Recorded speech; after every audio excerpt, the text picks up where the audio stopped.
बिस्मिल्लाहिर्रहमानिर्रहीम। Welcome back to my channel science of IT. आज हम बात करेंगे कुछ डॉक स्ट्रिंग्स की जो कि हम फंक्शन के अंदर इस्तेमाल कर रहे होते हैं।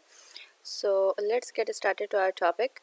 डॉक स्ट्रिंग एक्चुअली है क्या? डॉक स्ट्रिंग हम इसको अगर आसान डेफिनेशन देखें, सबसे सिंपलेस्ट डेफिनेशन इसकी ये है कि ये फंक्शन के बारे में डॉक्यूमेंट है या फंक्शन की डॉक्यूमेंटेशन है जो कि आपको ये बताएगा कि फंक्शन जो डिफ़ाइन किया गया है वो एक्चुअली किन चीज़ों के रिगार्डिंग है या किस मकसद के लिए जो है वो फंक्शन डिफ़ाइन किया गया है। ये वाली चीज़ जो है वो हम किस में डालते हैं? हम डालते हैं डॉक स्ट्रिंग में। ठीक है। अब डॉक स्ट्रिंग का जो बिल्ट इन वेरिएबल होता है वो अंडरस्कोर डॉक फिर अंडरस्कोर, इस तरह से जो है वो हम इसे ये इसका बिल्ट इन वेरिएबल है जो कि इस्तेमाल किया जाता है डॉक स्ट्रिंग वगैरह को डिफ़ाइन करने के लिए। ठीक है, ये डिफ़ाइन करता है कि फंक्शन ने एक्चुअली काम क्या करना है। ठीक है, अब अगर हम देखें,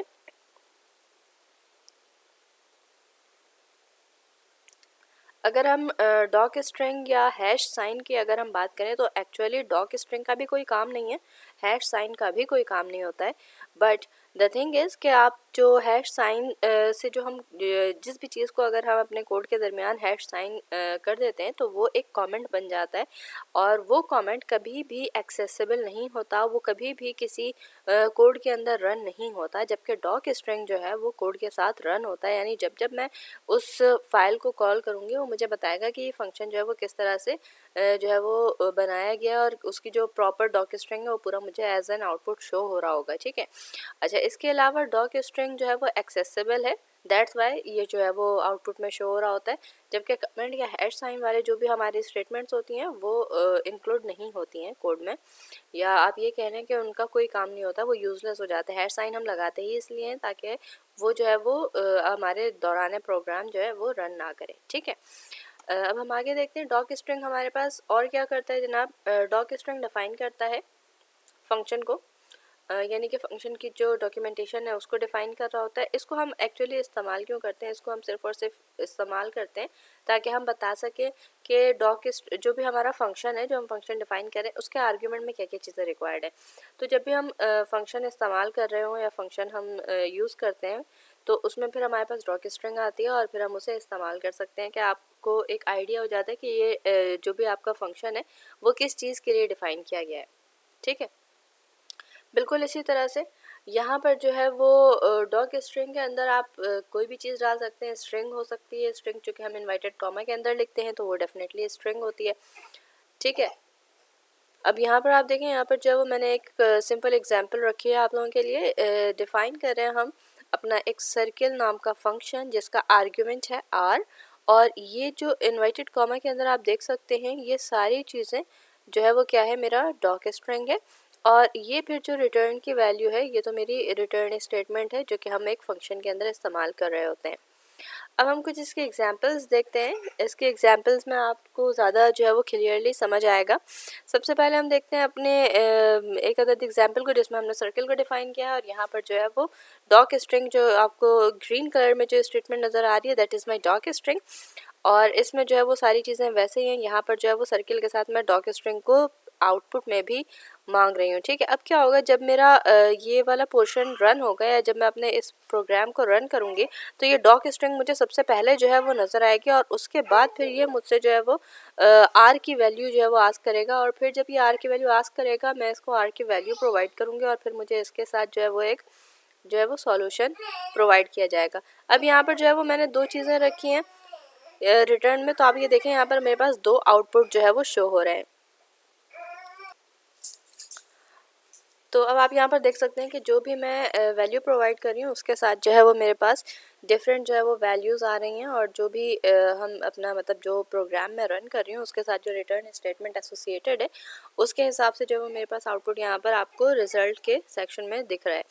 ठीक है, अब हम आते हैं मज़ीद अपनी एग्जाम्पल की तरफ। यहाँ पर जो है वो मैंने मज़ीद इसको मॉडिफाई कर दिया है। इसी एग्जाम्पल को मैं सर्किल को डिफ़ाइन कर रही हूँ और मैं ये चाहती हूँ कि उसमें एरिया और सरकमफेरेंस ये दोनों चीज़ें मेरे पास आएँ, तो मैंने एरिया और सरकमफेरेंस को डिफ़ाइन किया अपने इसमें सर्किल में, और साथ में रिटर्न में भी मैंने इसका ये आउटपुट मांग लिया है। ठीक है, अब जब भी मैं इस प्रोग्राम को रन करूँगी और यहाँ पर आर की वैल्यू प्रोवाइड करूँगी तो ये आर की वैल्यू जैसे ही मैं प्रोवाइड करूँगी मुझे आउटपुट में एरिया और सरकमफेरेंस आ जाएगा। जो पहली वैल्यू है दैट इज़ एरिया और जो दूसरी वैल्यू है that is circumference.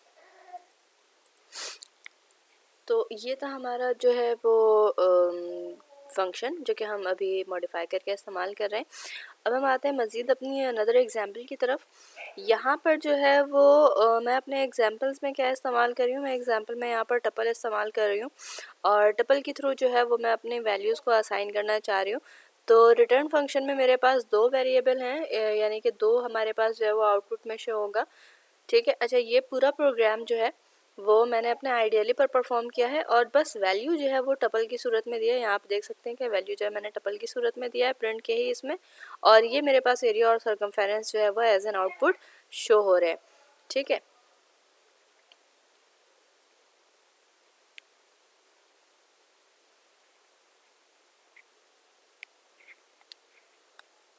Next example को देखते हैं। हमारे पास यहाँ पर मज़ीद जो है वो मैंने इसी एग्जाम्पल को मॉडिफाई किया है।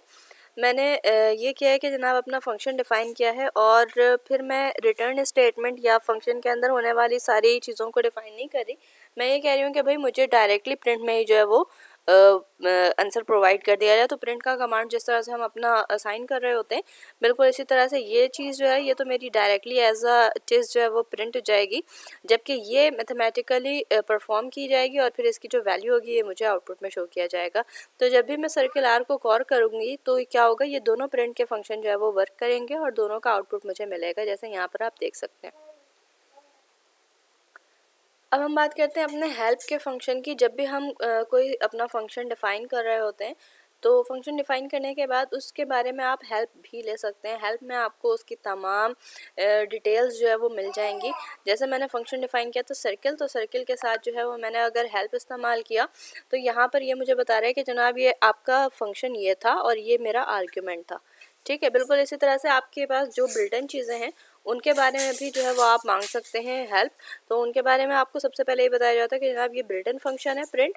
ठीक है, और फिर उसकी सारी एग्जांपल्स और सारी जो है वो डिटेल्स कि आप कहाँ कहाँ पर इसको इस्तेमाल कर सकते हैं, कौन कौन सी जगह पर ऐसा कीवर्ड इस्तेमाल हो सकता है, और ये सारी डिटेल्स आपके पास मौजूद हैं। ठीक है, तो फंक्शन अगर आपने डिफ़ाइन नहीं किया होगा तो यहाँ पर ये एरर शो कर देगा, और अगर आपने अपने डिफ़ाइन करते फंक्शन के अंदर मालूम करना है कि जनाब इसके बारे में जो है आपको कुछ हेल्प चाहिए, कुछ डिटेल्स चाहिए, तो ये आपको इस तरह से देगा।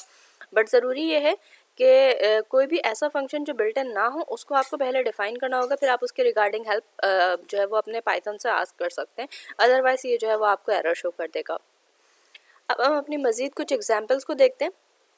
यहाँ पर जो है वो मैं एग्जांपल है मेरी, write a function to count odd values in a list है मेरे पास जिसमें ऑड नंबर्स को मुझे काउंट करना है। ठीक है, तो यहाँ पर जो है वो मैं अपनी एक लिस्ट बनाती हूँ और ये लिस्ट जो है ऑड का जो है वो मैं फंक्शन डिफाइन करती हूँ और इसमें आर्ग्यूमेंट में अपना रखती हूँ लिस्ट।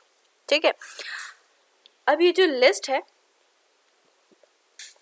इसको मुझे आगे फर्दर डिफाइन करना होगा। यहाँ पर जो है वो काउंट स्टार्ट हो रहा है 0 से और आपने सारी वैल्यूज़ को लेना है। वो सारी वैल्यूज़ जो हैं जो डिविजिबल बाय 2 है वो आपने काउंट नहीं करना और एक एक के इंक्रीमेंट के साथ आपने चलते जाना है, रिटर्न करना है आपने काउंट की जो भी वैल्यूज़ है। अब क्या होगा कि मुझे अपनी एक अदद लिस्ट डिफ़ाइन करनी होगी, फिर उसी लिस्ट को मैं अपने जो है वो फंक्शन के साथ इस्तेमाल करूँगी।